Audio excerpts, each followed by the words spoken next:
In this lecture, I will show you the proper way to rename an event handler method. In a previous lecture, we renamed one of our event handlers, and if you don't do that properly, you can run into errors. So I'm just going to show you the right way to do that. In our last lecture, we created an event handler, which originally was the mouse down. So if I click on this picture box and click on this, make sure you've got this events highlighted. If I scroll down to the mouse down, this was the original event handler we created.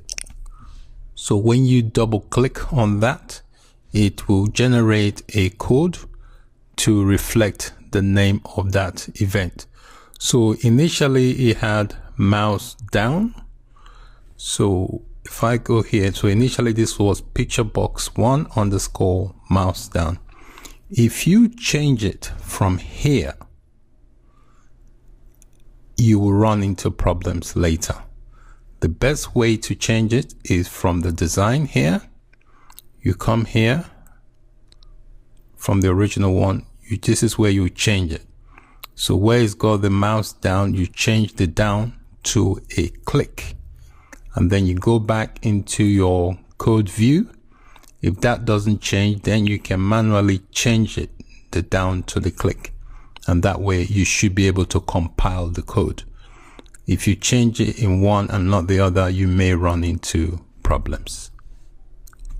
Also, I mentioned the reason why I changed the event handler name from the mouse down to mouse click is because I wanted this method, this code I've written for this method, to be used by the mouse up key as well. So to achieve that, where I've gone right to the event, I need to look for the event. So where you've got the mouse up, there's a drop down where you can select event. I've added this mouse click event.